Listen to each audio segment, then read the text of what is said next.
Alrighty guys, and welcome back to another Education Informative Survivor game on the Pale Rose. We are in a full solo queue game. I am running Champions Elite. I am going to the middle of the map. We are versing an alien again. That looks like Lethal Pursuer coming straight towards me. Could be wrong.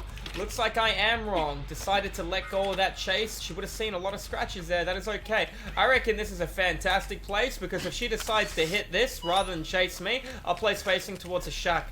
This is what I call a double-edged sword for a lot of the killers. She has to make a decision between hitting me with her ability or letting go of her ability. I don't want to grab two of these. There is something called double prepping. Double prepping is good. It guarantees the killer loses their ability, making them a trapper with no ability for 30 seconds unless they go into a tunnel, which is also really good. Ally has set a boom totem. Alright, we got our alien all the way over there to the right. That's fine. Let's start apply pressure to the generator in the open. Two people, they stacked on a gen, and the fact that that totem just got blessed there and he jumps on a gen, I know the generator closest to that totem right over there has two players on it. I know a player's there, and I know I'm where I currently am. I know where every single player is without any form of aura reading, just because of something called map awareness, yeah? Looks like she's running in for a flashlight play rather than staying on a generator, which is very silly. She doesn't even see the killers up there to her left. I don't know what she's doing over there. She should have stuck on that gen. Why they both got off the gen, I don't know. The only thing I could think about is if the killer has something called Merciless Storm, which is a ring perk, and they missed Merciless Storm and the generator is locked. That's the only reason that both of them would get off the generator. The generator was nowhere near done. That seems really silly. Now look at the map loadout of where all of these turrets are. This is bad. You want them in high traffic zones. High traffic zones are generally near the center of the board or areas that killers are going to pass or both survivors are going to pass pretty quickly.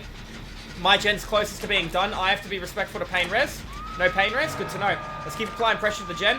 One guy camping, waiting for the flashlight play. If you are that player, you bring nothing to the team in a lot of scenarios. Right now, I have a flashlight. Am I doing that or am I applying pressure towards an objective right now? I'm doing objective. I missed my grate twice, so his gen will get completed before me. He should really go to a generator. I'm going to go for the save. I'm closer than him. Like, he doesn't need to come over here. Go away. Go to a gen, bud. Run kindred. Know what each other are doing. Know the intent. I will heal you, honey. I just need to get a little bit of prep down. A little bit of prep. Yep. Go inside through the window. That's my girl. I'll see you on the opposite side. Yep, I'm coming in, cutie. I'm coming in. Not the best place to put them. I'm gonna say lag, but that was a skill issue from me. My bad, my bad. I'm missing a lot of great skill checks today. Let's try again.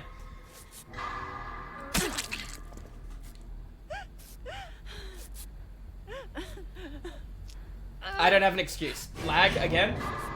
That's me being prepared.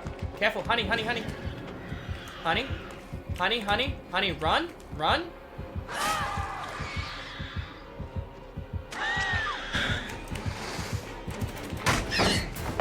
That is not where I was, ladies and gentlemen. Okay, maybe I can blame lag. Maybe I can blame lag. What do you reckon?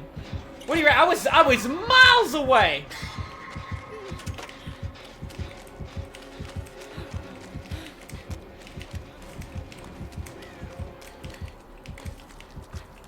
Okay, let's get back to work. That was a little interesting. Okay, let's get back to the generator. I had a skill check appear on my screen, and I was standing in the open, so that's obviously an issue with internet connection there.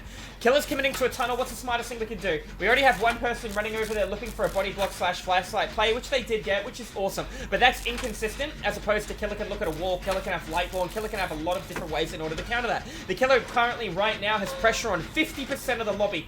Is that smart? Now they have 75% of the lobby, based on the fact no one's doing gens but me. This is one of those scenarios where you need to just try and pump the objectives as quickly as you possibly can in order to apply the pressure near the center of the board, forcing the killer around skirts. You see that? Platform isolated generator that the killer can't get to. Is it completed? No. Why is it not completed? Because killer, you're going to have to walk up a pair of stairs, take a scenic route, get a parking ticket in order to get all the way up there to apply pressure to that. Now, if she comes to me, that's okay. I've never been hooked. I'm working on a gen right near you. Looks like she's going to get a hit on the guy in a second. Look at that. Get down, Mr. President! Alright, we got in there perfectly with a body block hit at the right time as well. Saved her bacon. Let's get back to gen work, yeah? Not all heroes wear capes, ladies and gentlemen. We got Ace pumping a gen, I'm pumping a gen too. That kept her up for even longer. I'm going straight upstairs. I'm going to relax after this one. I'd like to be healed, but I don't think the killer's going to come for me. He's going to commit to the tunnel, as we can see by their play. If you're a killer and you do this, this is a very low skill gameplay. Now, at the same time, there are right times to tunnel and camp. An example is, are you getting pain res? Are you eliminating a player? What do you know? Megan's on the ground, Nia's in chase, you're with Claudette, who's trying to take a body block for the Nia, and then Jeff's unaccounted for. You have multiple gens left, you have deadlock, locking objectives. So there are right times in order to look for a tunnel, look for a proxy, look for a stage 2, but what these guys are doing right now is how games are lost. The killer is committed to a tunnel for so long and has everyone injured, and now what can happen is the killer can look for a double down, or the killer can look for the hook. Based on what they're doing over here, the killer's gone back to over there. This is just massive information that I have provided right now. So we could just see this, sit back here, and chill. I don't have to have high macro, heavy thinking. I have information. I know where the killer is. I know what the killer's doing. I know where they are. I know what they're doing. One of them's going to look for the safe. If they're smart, one of them will come to me. One of them will go back. Alien instinct. I'm blind. The killer doesn't have a heartbeat for me, but it doesn't matter because he's glowing bright pink. There is nothing up here the killer can teleport to. I'm the only one on an objective. I would like to get off this real soon.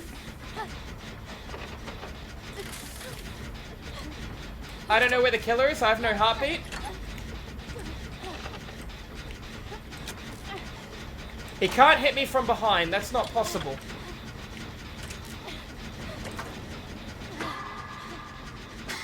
Killer is back to the hook, looking for the proximity camp tunnel.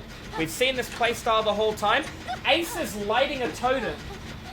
This just goes to show you how overpowered survivors are by how many second chances survivors actually get. She didn't even have Dead Hard. She didn't even have DS. She didn't even have Off the Record. She didn't even have Made for this. She had none of that.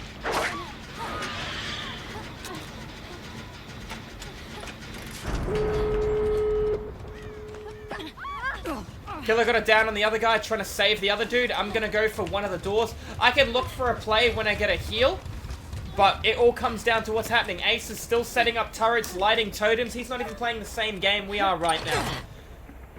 Killer's going to commit to the tunnel and look for a double kill here. The perfect world, Ace would be running over there looking for the save because the killer's going to down that guy. Then he's going to hook the other guy. Then he's going to face camp. Unfortunately, the killer's going to walk away with 2 kills here based on the fact that we had how much time down?